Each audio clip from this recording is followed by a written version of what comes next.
As you might notice, many of you have my name in place of yours. Jody Girth will put in the chat box how to change your name if you're not familiar. There's a little bit of a technical difficulty.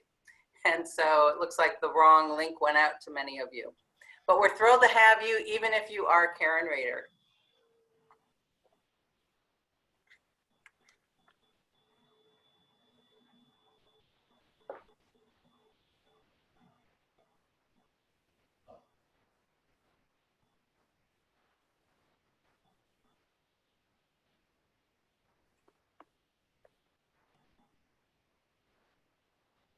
Well, it's nice to see electricity didn't go out for everybody this overnight. Did you lose power? No, but it kept me up most of the night. I usually love sleeping to rain. That was not what I would call rain. Yeah, honestly. Did you pick him up and throw him? Wasn't Vex. Did you pick him up? No, not yet. It's some fluid down there. Okay, again, for those who are just getting on, there was a little technical bloop, and many of you have my name, Karen Rader, on your screen. If you'd like to change it, in the chat box, Jody has put down how to do it if you're not familiar with changing your name. Do you care? No. I don't either. Okay.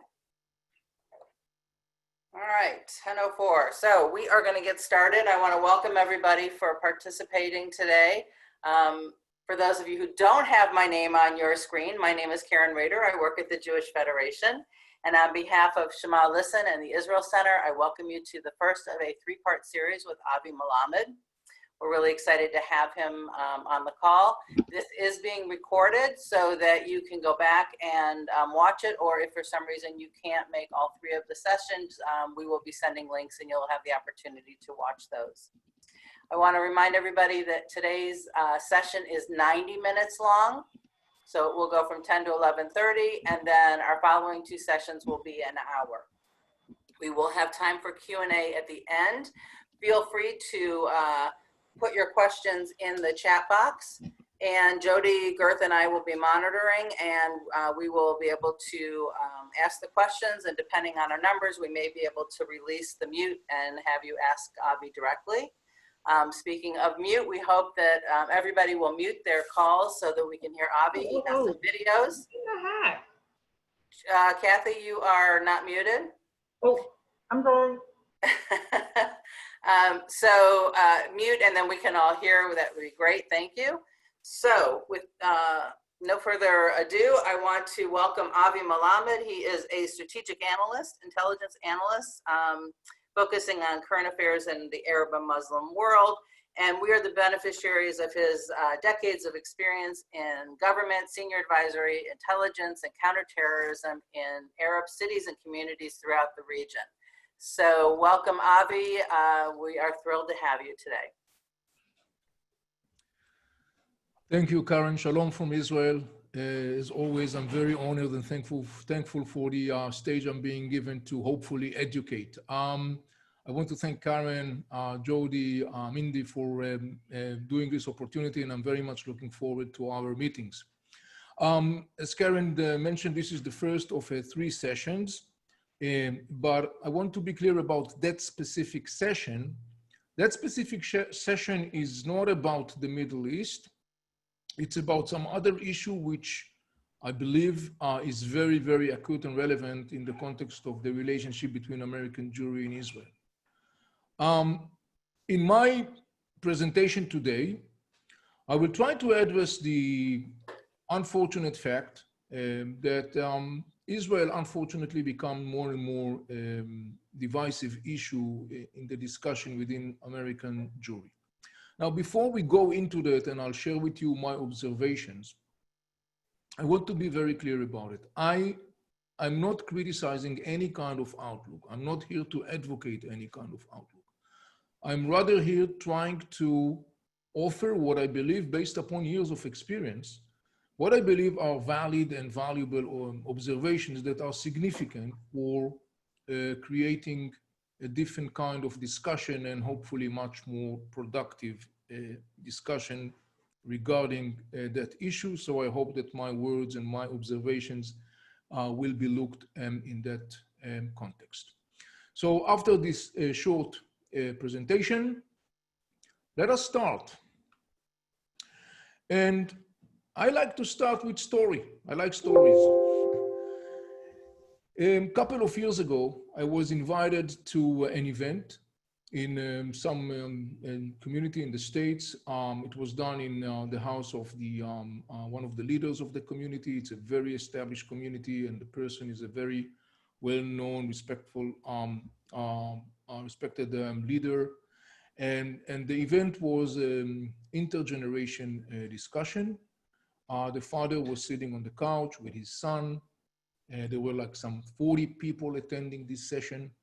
And the discussion actually reveals the depth of the rift within the family that was caused because of the story of Israel and American Jewry.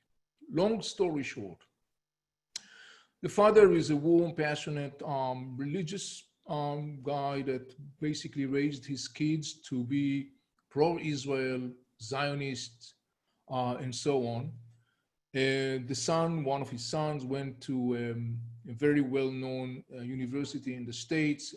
He came back totally flipped over. And very quickly, the discussions regarding Israel, the Palestinians, the conflict, and on, turned into a very charged, emotionally discussions, actually threatening the fabric of the family. So in that event, the father and the son are sitting on the couch. The father actually was weeping. He said, I don't get it. He said, I raised my kids to be good people, Zionists, support Israel. And I don't get, he said, where did I go wrong? Facing this growing rift within his family, the father was facing a dilemma. Is he going to compromise his beliefs, or is he going to compromise his family? And the father said in the event, he said, I made a decision. I'm going to compromise my beliefs because I must keep the integrity of my family. It's the most important thing in the world for me. It was very painful. I was attending this event not as a speaker. I was just attending as a listener. I didn't say anything. There were some 40, 50 people in the room. Most of them were anywhere between 50s and 70s. And it was very clearly that most of the people in the room were very much feeling much more comfortable on the son's side, not the father's side. Just before the event was over and I had to leave earlier, I went crossing through the kitchen and I saw the father alone, and I went to him and I said, look, I just want to tell you something very shortly. You didn't do anything wrong. You did everything right. But this is what happened to you, and this is actually a microcosmos for what happened to American Jewry. You have been kidnapped from within. Now, I want to elaborate and explain this concept of kidnapped from within and to understand what does it mean.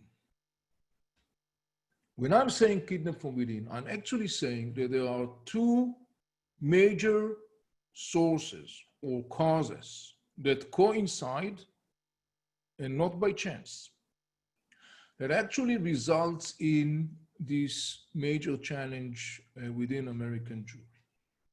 The two components are, one, cynical use of the language of Tikkun, Olam, and social justice.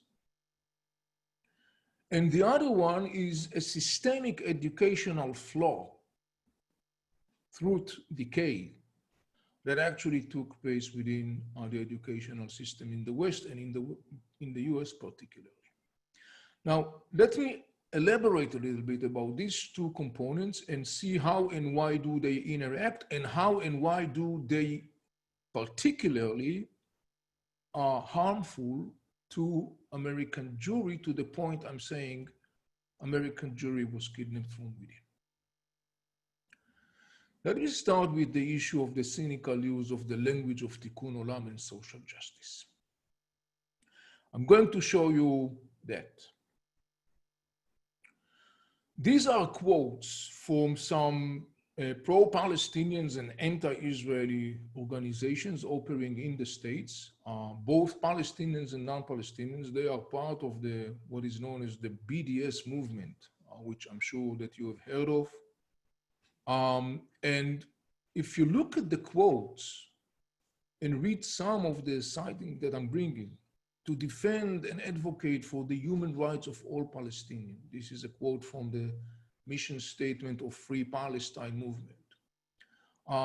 BDS allow people to play an effective role in the process for struggle for justice.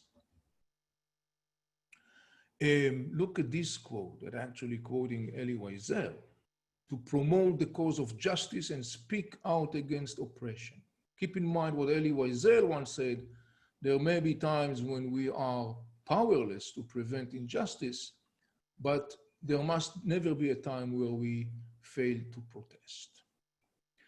All these terms, justice, protecting, fighting, freedom, and so on, are taken from not only the technical vocabulary of Tikkun Olam, it's taken from the DNA of Jewish people, which basically manifests in the context of Tikkun Olam.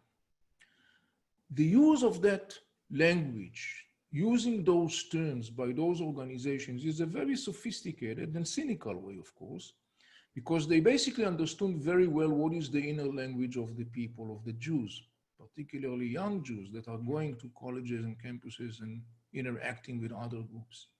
So using those terminologies, those words, those frames, easily dialogue with the inner psyche of many American Jews, because it is basically taken from Tikkun Olam language. The outcome of that is that for some American Jews, supporting Israel conflicts with their Jewish identity. Because from their perspective, supporting Israel is inconsistent with the values of Tikkun Olam. We just had recently a clear example of that. Obviously, I'm talking about the famous article by Seth Regan that basically manifests that argument. And I'm sure that you came across that phenomenon in maybe different or other occasions.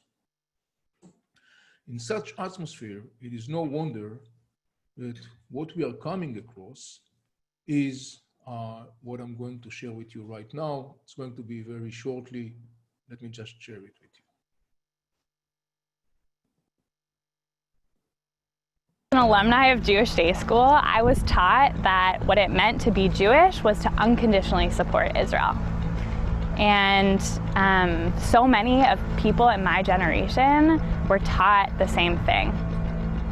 And what we're saying here today is that not only is it a moral imperative to fight for ourselves, to fight anti-Semitism here in the US, but it's also a moral imperative to fight for the freedom of Palestinians. And that's actually core to the Jewish tradition. If I'm only for myself, what am I? That actually only being for our own community's dignity and survival is actually makes us into like less than human. And we're seeing that happen in so much of our community where they trade their own humanity because they're afraid of what it might mean to give Palestinians just basic dignity and freedom.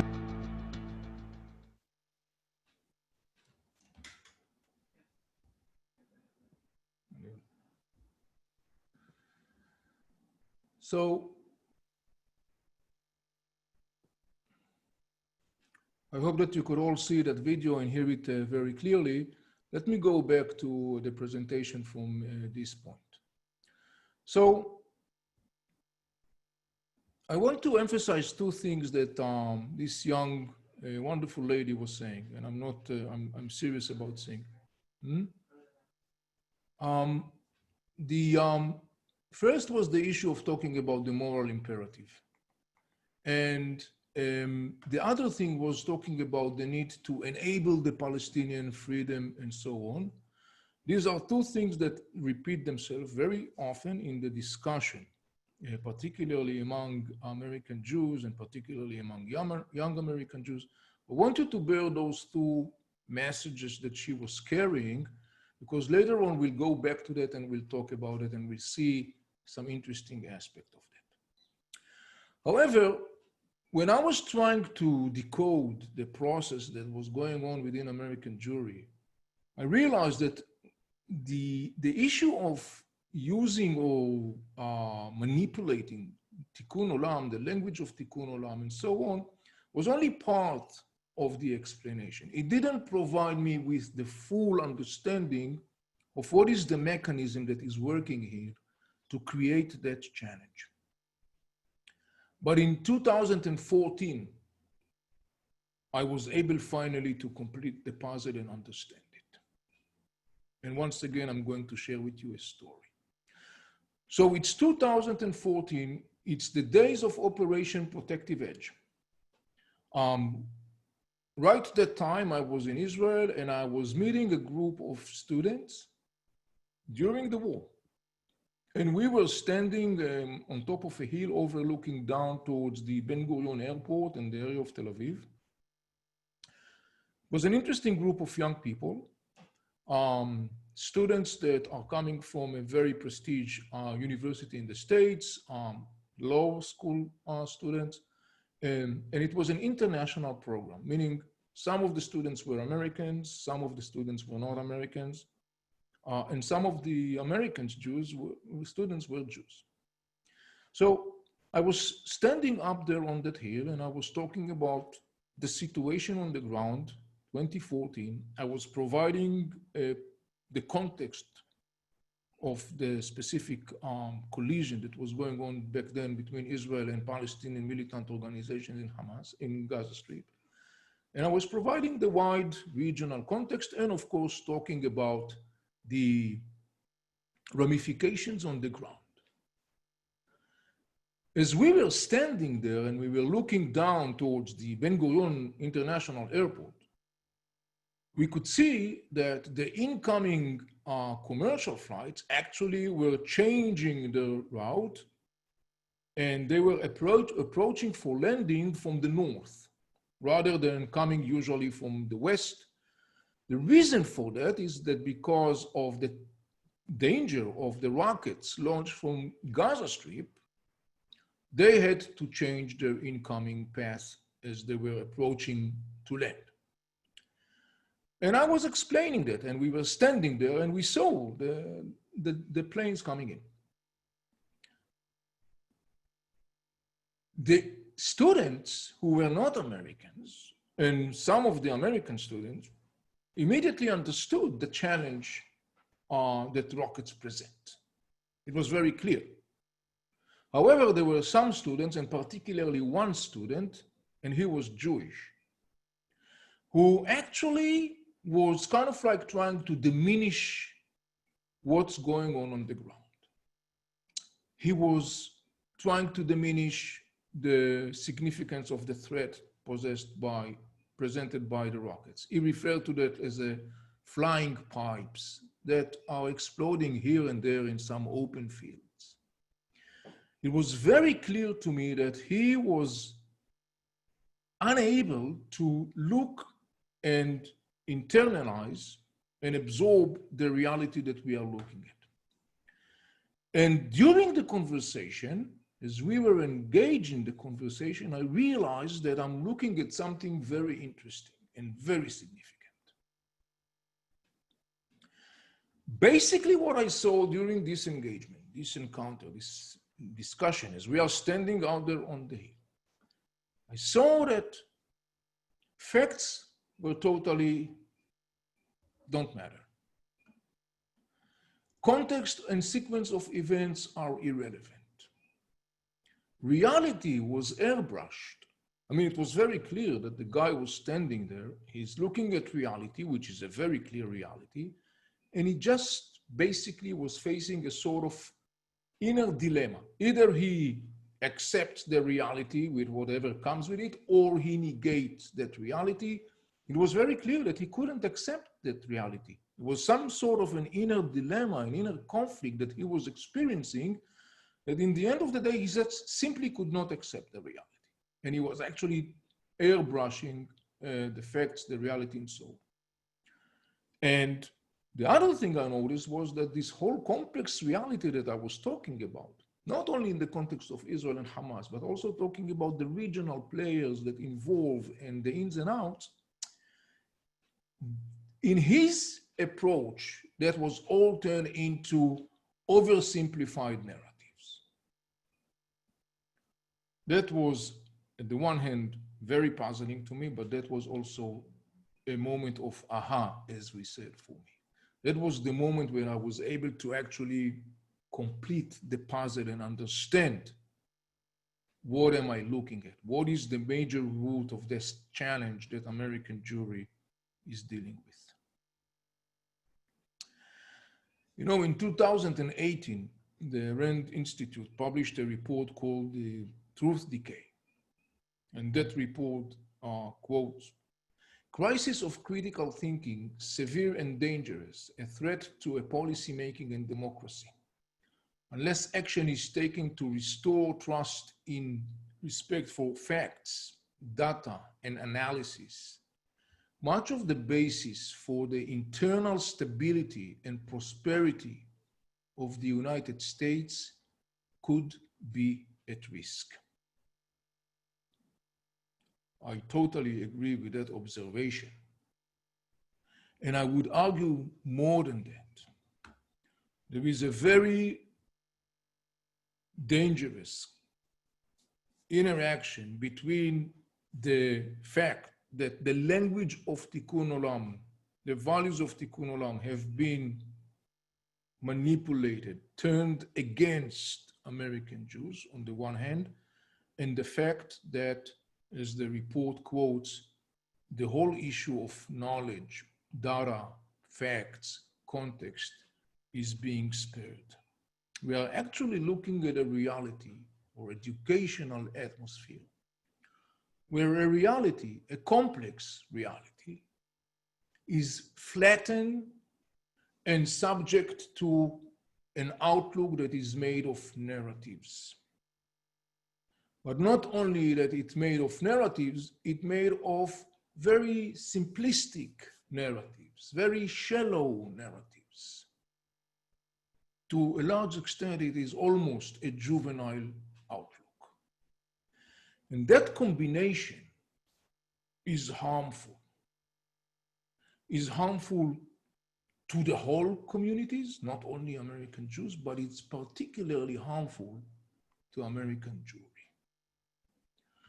This combination of not educational, if I want to be clear about it, not educational environment, meaning not an environment that really pursue real education, education that is based on inquiring, questioning, gathering information, asking questions, but rather an environment that praise narratives and slogans and sound bites, messages, together with sort of like very juvenile approach, is particularly harmful to the American Jewish community because of the story of Tikkun Olam. It creates an increasingly polarized conversation about Israel. It damages the connection between American Jewry and Israel. It compromises the fabric of the Jewish community. These are all phenomena that I'm quite sure that you are unfortunately familiar with. So understanding what I believe is to be the roots of this challenge, meaning this disastrous combination of, on the one hand, wonderful language and values of Tikkun Olam that has been turned against American Jewry in a very cynical and sophisticated way, together with a non-educational environment, actually, that does not teach you critical thinking, that does not teach you to pursue knowledge and information, that does not teach you to be suspected of things that you are coming across.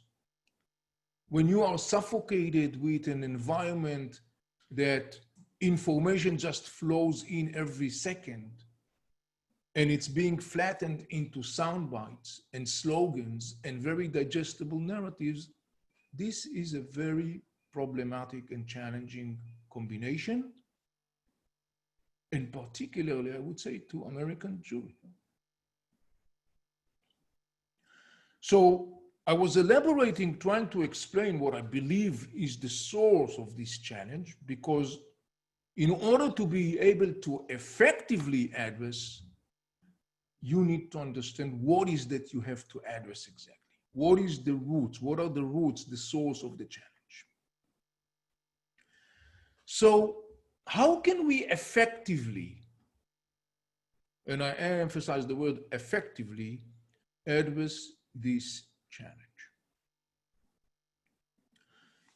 Let us start with something simple but very significant. Do not fight narrative with narrative. Because in the context of the Israeli-Palestinian conflict, the Palestinian narrative has the upper hand. Remember what we saw with this nice woman, the founder of If Not Now. She's talking about the Palestinian as being deprived of, as a group of people that are the victims. They have the underhand.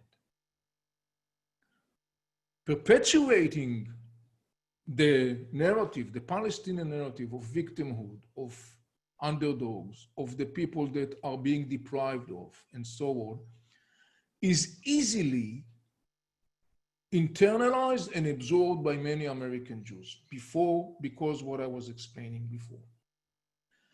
If you try to fight that narrative with a counter narrative, and it may be very accurate and valid, yet it's going to be counterproductive. Because narratives exist in the psyche and emotional world of these people. And it's more powerful than any other thing. Remember the example I gave you about the hill standing there with the students. It is so powerful, it subjects reality to the narratives.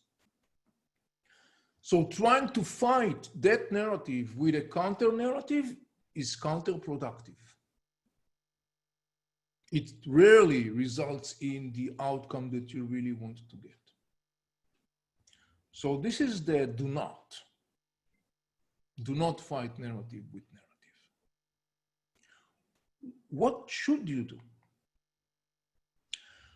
What has to be done is to provide an apolitical, non-partisan Middle East education and teach critical thinking and media literacy. If you want, in a way, teach people to have an intelligence mindset. When you are doing that, you are doing some very significant change. You are creating a new discussion. Shortly, we'll see why is it so significant and how. I want to emphasize something that at this point, the observations that I share with you, as well as my philosophy, my recommendations, if you wish, is how to address effectively the challenge.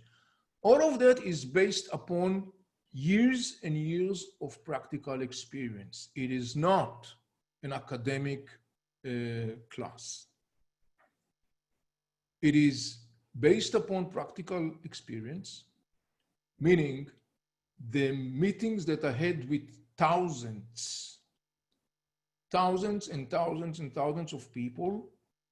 Many of them are Jews, many of them are young people, non-Jews and Jews alike, coming from more or less the same environment that I was describing before.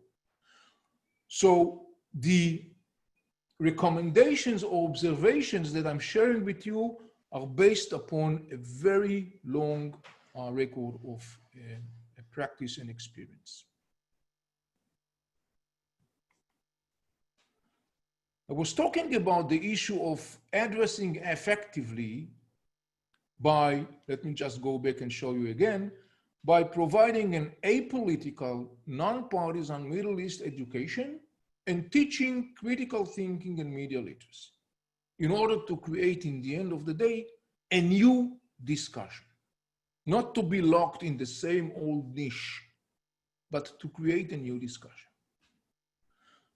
Remember that, and now we'll move to a case study, the Gaza Strip. I'm deliberately talking about the Lion Dam, if you wish, because obviously the story of Gaza Strip is one of the most sensitive issues that fuel this heated debate within American Jewry, as you, I'm sure, probably are aware of. So when I'm briefing about Gaza Strip, whether if it's in outdoors or indoors, this is what I'm doing in my briefing. And follow me and you will see how I apply the same formula, if I can use this name, this title, when I'm doing the briefing about Gaza Strip. First, I'm not fighting narrative with narratives. I'm not comparing suffering. I'm not perpetuating discussion about victimhood. I'm trying to get out of that niche as soon as possible. I do not want to get caught on that niche. So what I'm doing is very simple and it's very valuable and it's very valid. I acknowledge both sides suffer. I acknowledge the suffer of the Palestinians. I acknowledge the suffer of the Israelis. Done with that. I'm not stuck any longer with the issue of who is more victim. This is a message that comes across very well because it recognizes the humanitarian aspect. It does not negate each side's difficulties, and it's not stuck on that niche. Once we do that, we can move on. The next thing that I'm doing, I'm opening the scope. I'm zooming out in the professional language, and I'm providing Middle East education. So I'm talking about the role of regional players and powers, like, for example, Iran, Turkey, the Muslim Brotherhood, the Arab Spring, how all those things, and they are, in the end of the day, shapes the reality of Gaza Strip and also shapes the reality of Israel to a large extent. How those events, trends, developments, in the end of the day, are the major players that shapes the realities of both Israelis and Palestinians to the worse or to the good. And particularly when we talk about Gaza Strip. I can tell you as a fact, again, based upon years of experience, talking to thousands of people, that part, providing this wide context and the information about the regional players and so on, for most of the people listening to me, it is totally new. They never heard about it. They are clueless about it. It's a totally new perspectives they were not exposed to. They were not exposed to because it goes back to what I said before, because of the educational flaw. They are not exposed to because they were not taught those things in many cases.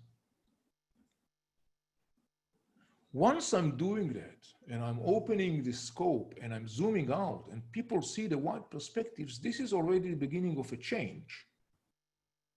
Because now it's a different kind of a conversation. At this point, I bring into the picture the story of critical thinking and media literacy. Simply by asking people, well, you're saying that this is something that is totally new for you, you haven't heard of, you are unfamiliar with. What are the conclusions that we can take from that? For example, I would ask myself, how much do I really know? Where do I get my information from? And what does it say about the reliability of information that I'm being given or consuming, either passively or actively? What are the tools that I could use or apply to be a better consumer of information, meaning to have a better ability to decode information, evaluate the reliability of information? Remember, we live in a times that the problem is not lack of information, it's the opposite. The challenge is that we are overwhelmed by a huge amount of information to the point we can't even sift if we don't have the tools. We just can't even navigate our way. It's too much. We're just drowning. So it's enormously significant to provide people with some basic tools applicable, by the way, for all walks of life, that will help them to do some basic navigation and sifting through this information. When I'm completing those stages, and I'm doing that in every single presentation I'm doing about the Middle East, Gaza Strip, Syria, and on and on and on. When I'm providing this stage, when I'm setting this stage, when I'm following those phases, meaning staying away from narratives, bringing the professional, apolitical, non-partisan education and knowledge about the Middle East, providing the wide perspectives, zooming out, zooming in. When I'm bringing the issue of the need to apply basic but simple and efficient tools for critical media and critical thinking. When I'm doing all these things, again, based upon the many, many briefings I gave in my life so far, we exit to a new territory. We are now creating a new discussion. It is no longer a discussion that is stuck or centers around narratives. It is no longer a discussion that actually stuck or centered around very flat, shallow perspectives of a very complex reality. It's a different kind of a discussion. And let me go back to the example of Gaza Strip. When I reach to this phase, when I'm talking about Gaza Strip, and believe me, it happens all the time, now I can generate a different kind of a discussion. And the different kind of the discussion that I generate when I'm meeting the people about Gaza Strip is centering around simple question, but it's very significant. I'm bringing in the issue of governmental accountability and responsibility. I'm saying to people, look, here are the facts. There is a government in Gaza Strip, Hamas government. They rule Gaza Strip since 2007. Hamas has 50,000 officials, 30,000 military personnel.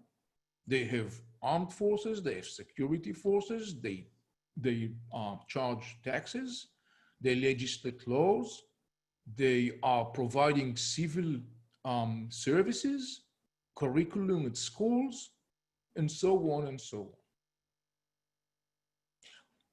Will you define Hamas as a government? The answer is always the same answer. Yes, of course, it's a government.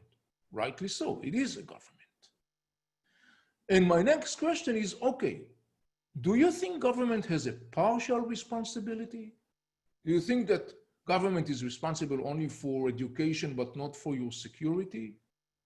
Government is responsible only for your running water or electricity, but not for medical treatment or educational systems? The answer, of course, is the same answer. There is no such thing as a partial responsibility. Government is a government. It has to be held accountable 100%. Remember what we saw earlier when we saw this video of this nice lady, the founder of If Not Now. And she was talking about the Palestinians, and basically her approach towards the Palestinian is, these are people that are totally powerless. These are people that has to be empowered, and we are the one that's supposed to actually provide them with their need in freedom and so on.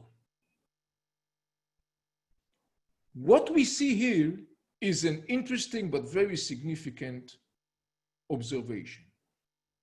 And that is that out of a good will, of a very good intention, that are fueled by the values of Tikkun Olam and social justice and human values. Actually, what happened here is that instead of empowering Palestinians by empowering them to hold their government accountable, what we see here, as this young woman was showing, is that they are being exempted from that responsibility. In other words, if Palestinians in Gaza Strip, controlled by Hamas, which is part of Gaza Strip, if Palestinians in Gaza Strip are exempted from holding Hamas accountable and responsible for, how would it make the situation in Gaza Strip better?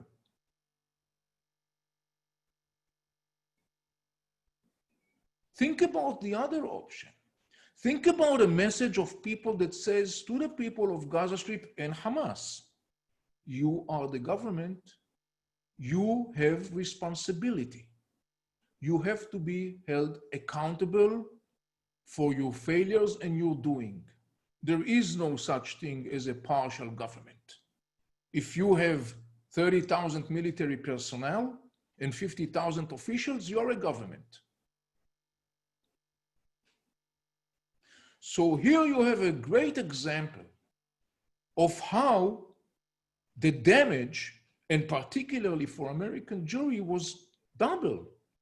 Because not only it resulted in a growing rift within American Jewry, it basically, ironically speaking, distanced those people who come from a wonderful place, distance them from the ability to really make a change,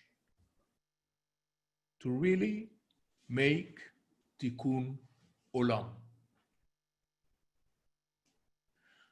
This is a loop that it was important for me to explain.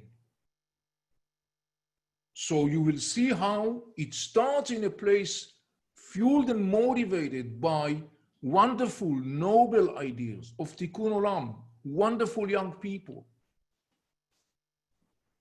that are motivated by the right ideas and noble ideas, but actually in the end of the day, what happened is the totally outcome of what they are looking for.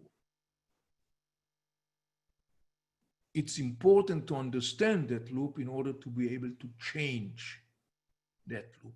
But not only to change that loop, to change the loop while keeping, nurturing, praising the concept of Tikkun Olam, which is a wonderful concept. It's part of our DNA. It is what we are.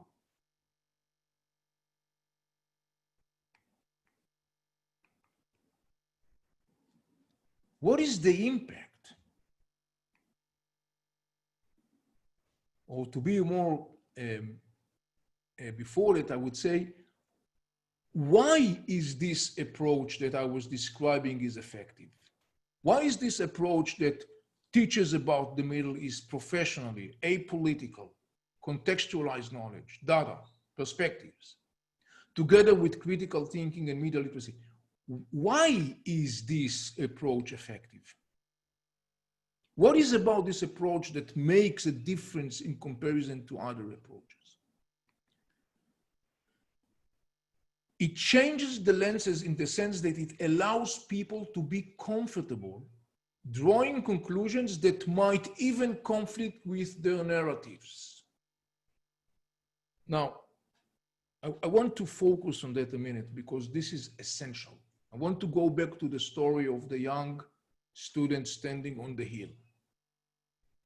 when he was unable to internalize reality, because reality and his narratives conflicted. And he had to make a decision. And the decision that he made back in 2014 was, well, I'm going to subject the reality to my narrative. In other words, you have to make an approach that enable people, when reality and their narrative collides in conflict, it will enable people to accept the reality, knowing that it means they will have to compromise their narratives, yet they will do that and they will feel comfortable doing that. We are looking here at something that is more from the emotional psyche mindset, but this is what is in work. This is the key factor. You know, there are many organizations that are doing wonderful work, working hard, trying to provide, you know, Israel advocacy and explaining and so on. They're working very, very hard. But yet, at some point, apparently there is some limited effectiveness to that. The limited effectiveness is the outcome of the place where they are unable to make their audience, the listeners, be willing to compromise their narratives because they are different from reality, yet feeling fine with that. If you can make people understand that their narrative and reality are two different things and they are in conflict, and make people willing to accept that their narrative should be subject to the reality, not the other way around, and yet they will feel comfortable with that, this is how you make a change in the lenses. And yet, again, I have to emphasize, what I'm sharing with you is based upon years of experience. We saw how we shift that needle. It's not about making people going away, saying, oh, Israel is the most wonderful place on earth and waving Israeli flags. It's not. But it's making people walking away and say, I'm done with this flat, narrow, simplistic outlook of the complex reality. I understand internally it is a complex reality. I understand there are many dimensions to that reality. And I understand that perhaps some of those dimensions are more powerful than my narratives, meaning my narratives have to be subjected to that reality. And I'm fine with that. I'm fine with that. This is the place where you make shifting that needle. Now, what is the impact of that change, of that moving that needle? It has two levels. One is in the individual level. The other one is the communal level. Let us start with the individual level. When you are providing a contextualized, professional, apolitical, non-partisan Middle East education,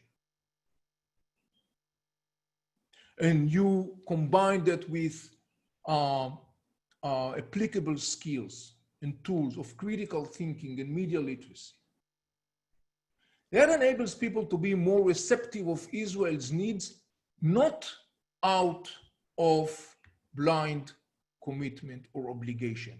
No, it makes them be willing to be more receptive to Israel's needs and position because they understand the complex reality, the neighborhood Israel is in. That's very significant.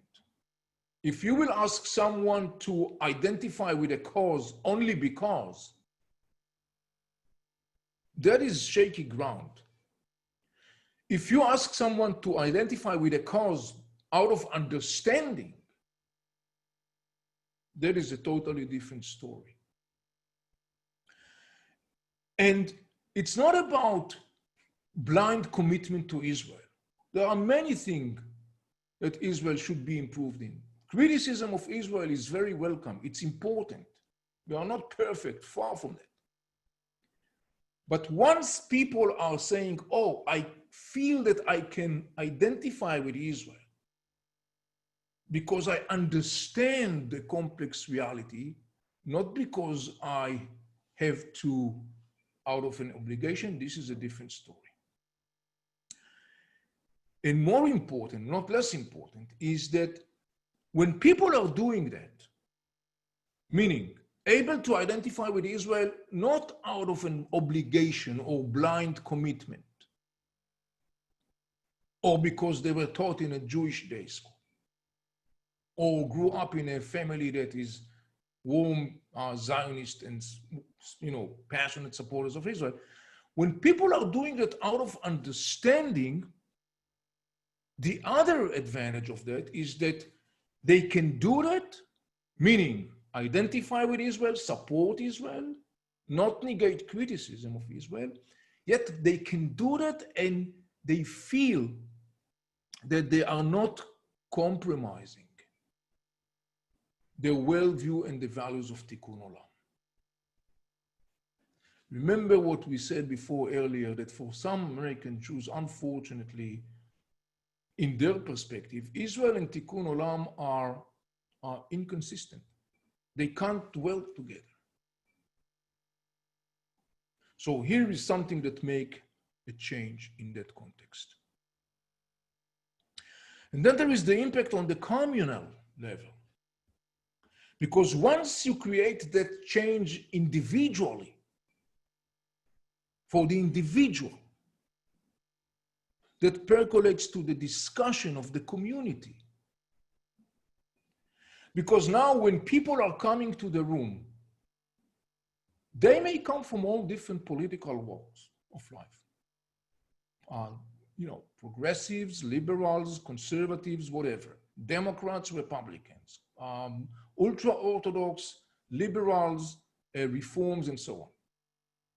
When people come together in a room, and now they have a different platform of a discussion, it is not anymore foot fight fueled by narratives and shallow perspectives.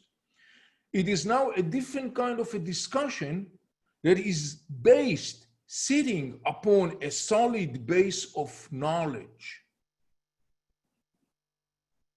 Knowledge about the Middle East, understanding the reality, understanding the ins and outs, how the Middle East shape the course and trajectory of the Israeli-Palestinian conflict and other things. In such a discussion, now you have a new framework for a constructive, apolitical, respectful discussion between people that are coming from different walks and outlooks.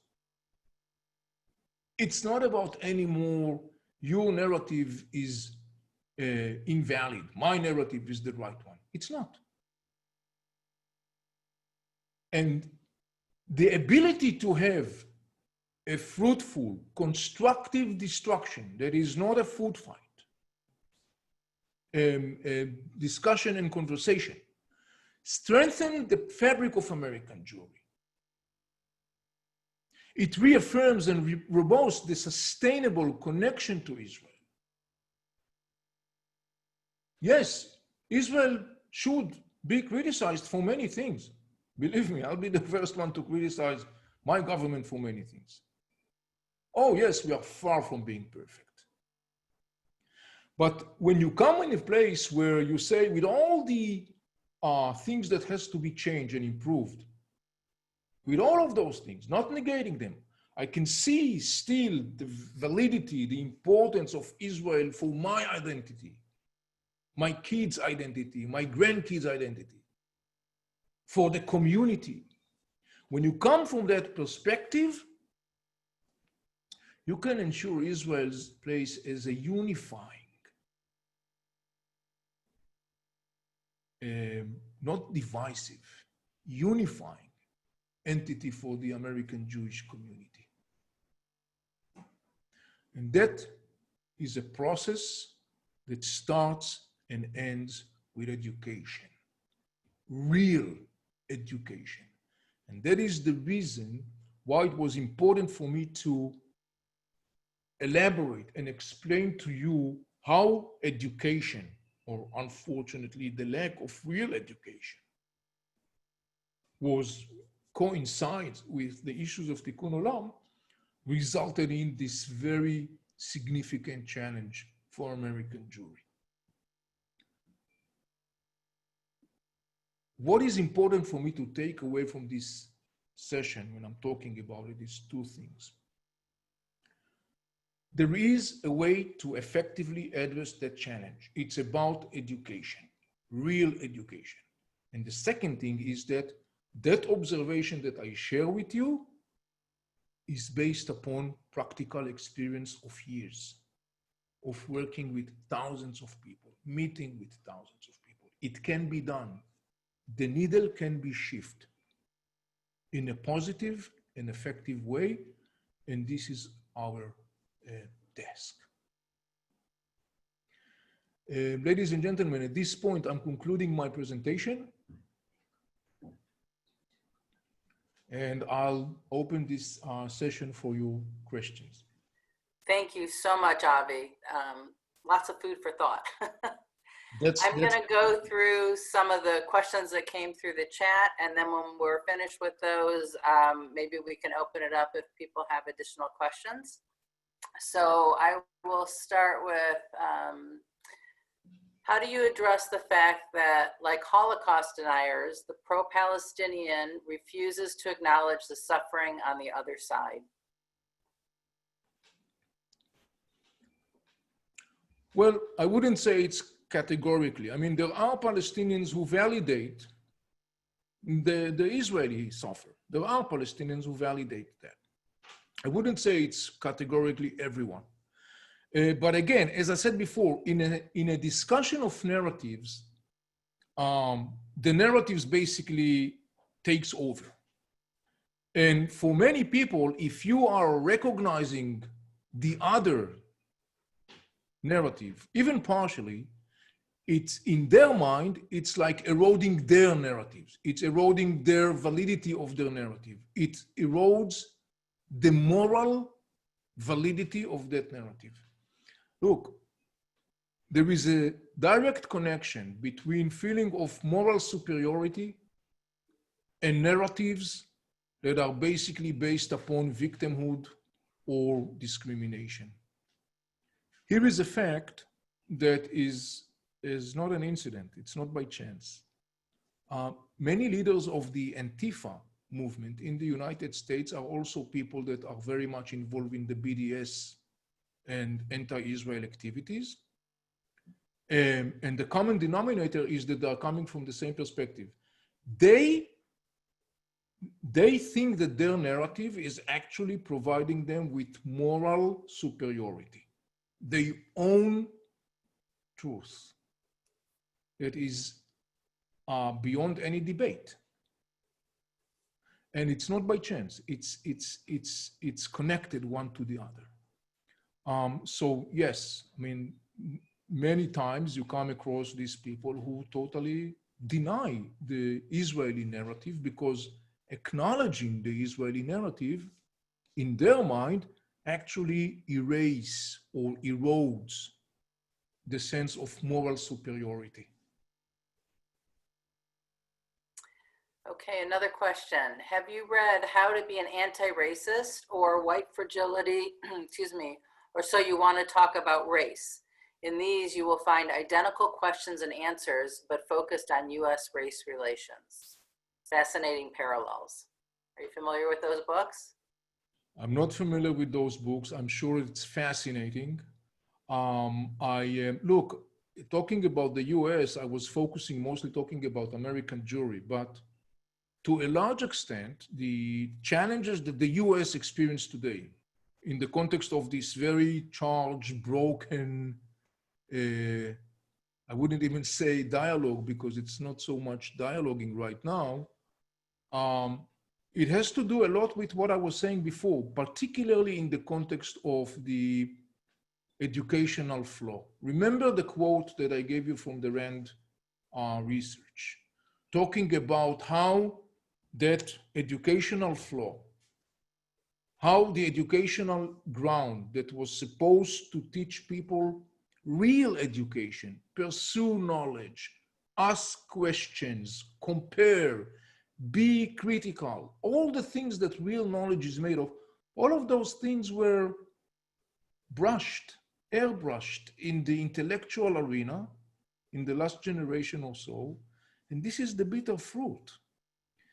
Because the conversation is not anymore about what is the sequence of events? What is the context? Who are the players involved? What is their interests? What are they standing for? What dictate their positions? It's not about that at all.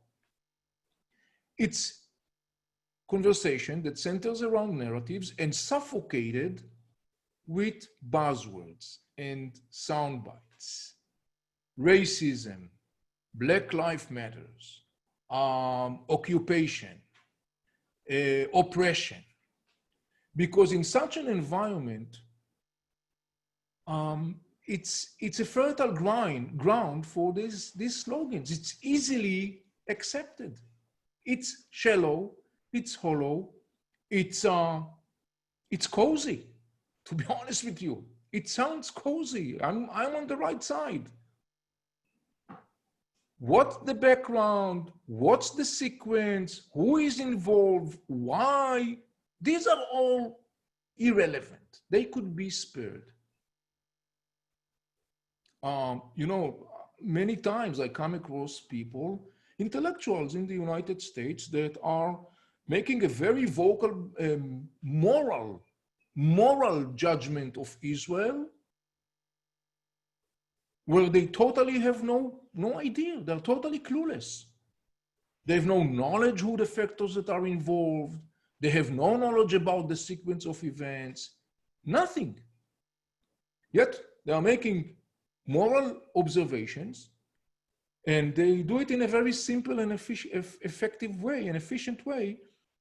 All you have to do is to season what you are saying with the right expressions. That's it. Say something about racism, say something about occupation, say something about oppression, say something about war crimes, and you are good to go. Because the environment is so receptive to that. It's a lethal loop. And as I said before, we were talking about the harmful impact of that on American Jewry, but it is not less harmful, not only on American Jewry. You can see it right all around you. The United States, to a large extent, is today harvesting the bitter fruits of this educational flow. There is no other way to put it. So one of the other questions then, to follow up on that, is how do you get someone to engage in this process of education and critical thinking when they really prefer those sound bites and the quick answer? That's an excellent question. How do you start 10,000 miles march? One person at a time. One step. You start walking. You start walking. There are no magic solutions. I don't have a magic wand. I have hard work of educating, really educating. And you know, here is something that, if I humbly may be able to share with you, I learned that when you bring people the real gift of education, something strange happened. They want more. They want more. They want to be educated. It opens their horizons. It gives them a very significant meaning of things. It has to start by simply doing that, working. I'm trying with my capacities, working with communities in the States, also in Israel when I'm briefing many, many people coming in. This is my humble input, sort of speaking. That's the way to do that. That's the way to do that. And the important thing is to generate that awareness. Generate that awareness that the key here is to have real education, real education. Okay, those are all the questions that I have in the Q&A. Is there anybody that has additional questions? Feel free to unmute and Yes, I do. topic. All right, this is Galia. I think I sent to ask what's taking so long to figure out that it's all about educating youth before they get to college, and then obviously in college when they're that influenced by what they hear, not by what they know.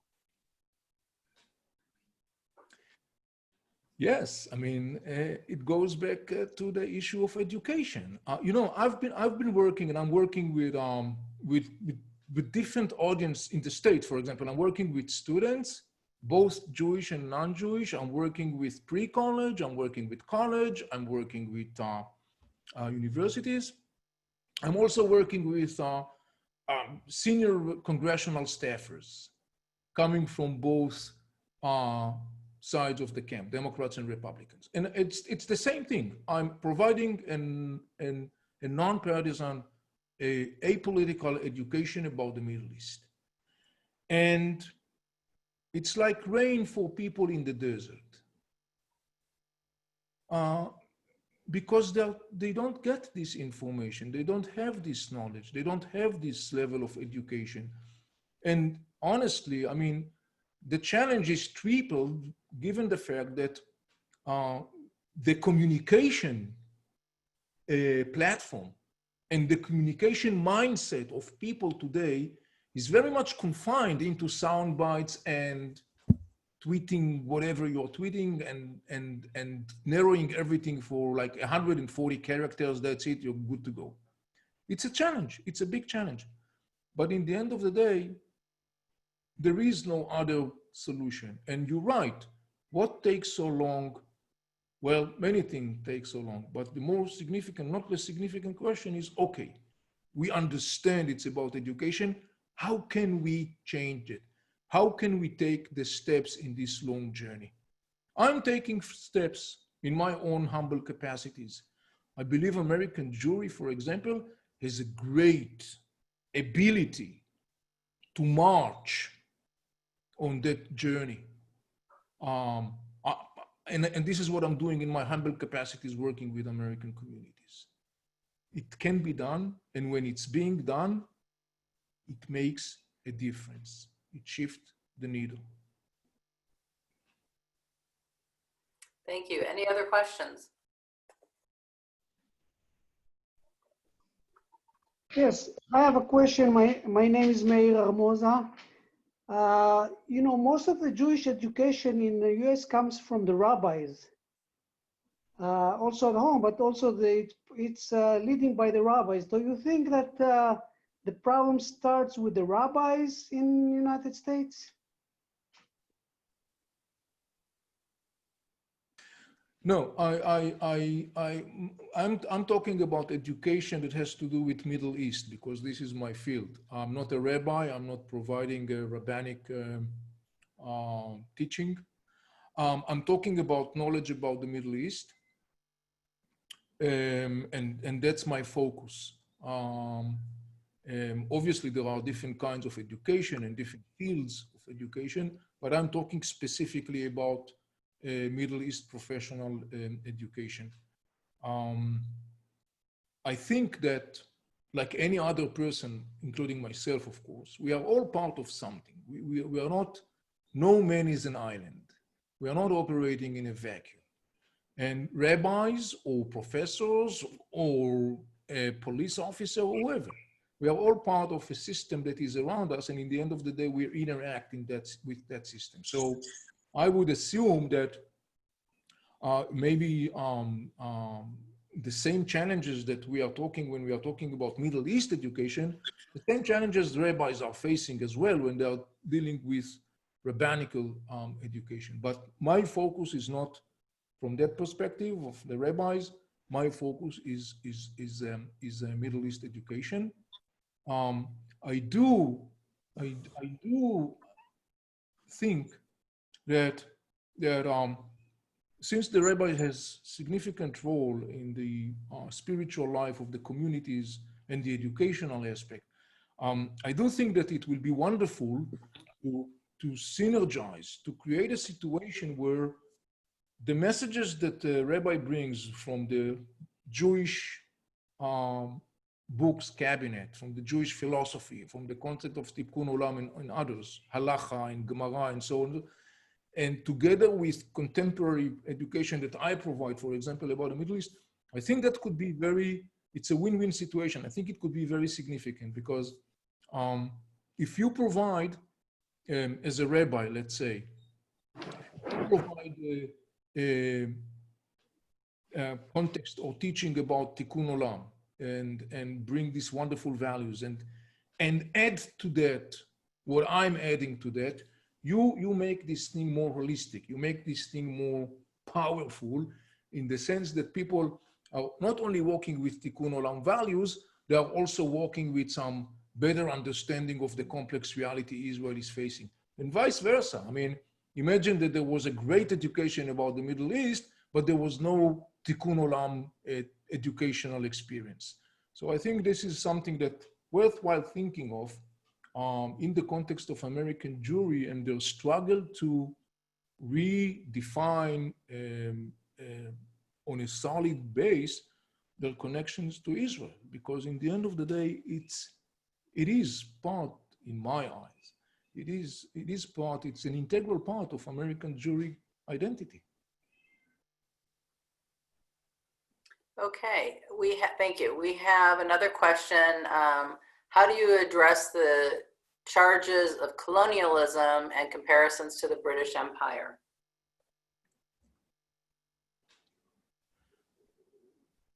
You know, the issue of colonialism and imperialism and all these things that, again, are very much related to what I was saying before, talking about sound bites and slogans and narratives.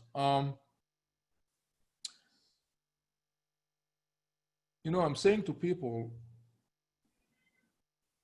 most of the states in the Middle East, which is my field of expertise, they are independent for at least half a century, if not more.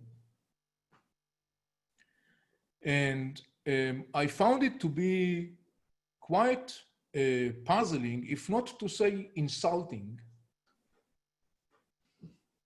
that people are actually sticking to these ideas of colonialism and imperialism as an explanation or as an excuse to explain why so many Arab states are in such a gloomy reality. And obviously, many of those people who use those slogans, and I'm using the word slogans, are also, of course, associating that with the story of Israel and the Palestinians and so forth. I'll give you an example right now, so you could understand. It's a great example. You know, Lebanon is falling apart. You all saw what happened recently in Lebanon, this massive explosion. But that was like the, you know, that was just on top of these endless piles of the challenges of Lebanon, which is basically crumbling and falling apart. The French president visited Lebanon the other day following the explosion, and actually his visit that was well intended, he comes to extend hand to help, and so that visit ignited a major debate inside Lebanon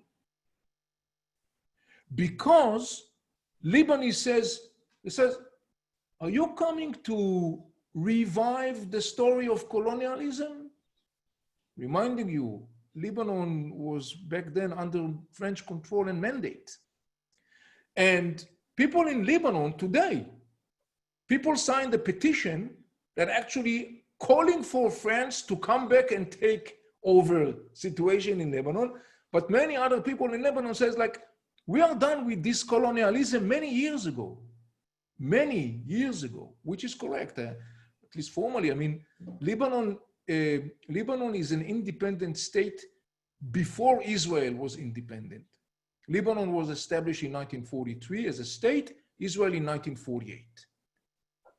So this discussion that is very popular in some circles in the West, where slogans are easily pulled out, colonialism, imperialism, whatever, that discussion is, in my mind, is juvenile.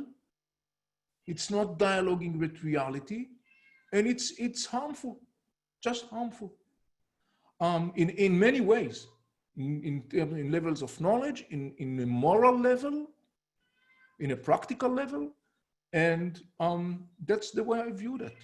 For me, as far as I'm concerned, this is part of the challenges of the very shallow education challenge. Okay, we have a media question. How do we sift through all the media out there and find the truth? What is the best approach? Well, the best approach starts with the question, okay, now let's see what's the story. In other words, it starts like the journey that starts with the first step. It starts with a simple question is, okay, here is a piece of information. Now I want to see what's into that. Is it accurate, partly accurate? And then we have to apply different tools. Again, these are tools that I'm using in my meetings. For example, asking you a question like, who provides you this information with? What do you know about the providers of the information? Today, it's not so difficult to find out details. For example, you see that some NGO provides you with information. You go to the website and you look. What is their mission statement? Where are they located? Who are the people? You got all this information out there. It already can give you a sense of like, okay, who provides me that information with? Look at the language used in the information. Is it a dry reporting language? Is it a language that has a sub-agenda that is concealed? Imperialism, colonialism? Is it a language that's supposed to create sort of like an emotional mindset on atmosphere? Or is it a language that provides you with information? Is it a language that provides you with more questions than answers? 2 Palestinians were killed in Gaza Strip. Why? When? Where? What was the sequence of the events?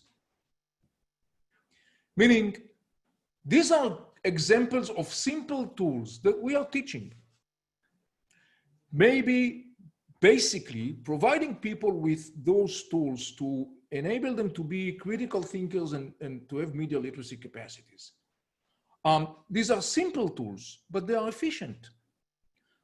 Because once you are applying those tools, all of a sudden, your outlook is now on a different place. So for example, if you come across one platform that provides you with information, an NGO, a news agency, a person, and you already have sort of an experience with that, you know, you say, oh, yeah, I saw that platform once a couple of weeks ago. They sent something and I was checking it out, but it was quite, not really the situation. You already have an experience and you know to be cautious. You know to be reflective. You know to address that information in a different mindset. The fact that it's written out there, and by the way, apply the same questioning approach towards visual content. Footages, videos, everything can be manipulated easily. In other words, very simply, be suspicious. Start everything that you are reading suspiciously. and then apply those tools. And of course, there are other tools, but these are very basic, immediate tools that doesn't take a lot of effort to apply. And then there is another stage in a more kind of like, advanced phase that you can add other tools that also will help you to be able to evaluate what's the reliability of the information you are provided with. So these are examples of skills and tools that I'm teaching people in my work with communities. And there are other tools, also great tools, simple tools that you can apply in order to have a better ability to look at reality, to sift through an ocean of information that is only going to increase. It's increasing every moment exponentially. Now, for example, here is something that is enormously significant, but most people are kind of like unaware of that because it's so obvious that nobody pays attention. Most of the people in the West consume their information from same language of sources, English or German or French or whatever, because they don't speak the languages of the Middle East. And those who provide the information, media, agencies, and so on, also many times the reporters, the correspondents and others, they don't speak the languages of the Middle East. They are also dependent on translated information. So you got a chain where actually the original information and the outcoming, the other end is quite different, and in many cases totally not reflecting the reality accurately. I'll share with you a funny story, but it's a real one. I mean, I was a couple of years ago, I was speaking in Australia. I had a couple of events, and then my final event was a panel, and one of my colleagues on the panel was a British newspaper, a British correspondent based in Israel for many years, who covered the Israeli-Palestinian conflict. And he came to me before the panel and he said, look, he said, I must tell you something. I'm very nervous to be with you on the same stage. And I was like, why? He says, like, because you're professional, you know what you're talking about. And I said, like, well, you know, you are covering Israeli Palestinians for many years. And then he did something amazing in the panel. I mean, it was really remarkable. There were like 200 people there. And the guy was standing up and said, like, look, I have to come clean. He said, this is what I'm doing. I'm based in Israel. I'm covering this Israeli-Palestinian conflict. I'm totally dependent on my Palestinian or Israeli taxi drivers to translate to me what's going on. Now, they translate and he writes, and the next day the Queen is reading that in Buckingham Palace. That's an example of this chain that I was explaining. Look, I mean, there is something very significant in our mission statement, our meaning what we are trying to do in terms of education. We are looking to help people to regain control over the ability to understand a complex world. We believe that ability was substantially damaged in our times because of the huge amount of the information, because of the inability to apply critical thinking and media literacy. People basically says like, look, I have no ability anymore to know what is truth and what is not truth. So I think that in a deeper level, what we are trying to do is also to provide people with a sort of regaining control over their ability to read a complex world, which we believe is a very significant, and particularly in our times. I mean, I'm sure that you are exposed to that in many different levels on your daily life. When you actually say, I really don't have the ability to decide anymore, to evaluate anymore. We have to sift through so much narratives and information and conflicting and contradicting perspectives. We we simply feel like we're kind of like lost. And this is what we are trying to do. We are trying to regain sense of control, and it can be done. It can be done. Surprisingly enough, it can be done. Okay, thank you. So Art Zeman, for those who haven't been looking at the chat box, now he's given, he gave a website, allsides.com, and said this is a useful tool for evaluating media and discovering new viewpoints on issues. Again, allsides.com. And Ron Scharf brought up again, I'm sure many of you know about Snopes.com, SNOPES.com, to do some fact checking. I want to be respectful of everybody's time. I'm going to ask one more time. Does anyone have any questions that they want to ask? If not, I want to thank Avi and Melamed for the discussion today. Certainly a new way to look at what's happening in Israel and the lens that we need to focus on, the educational lens.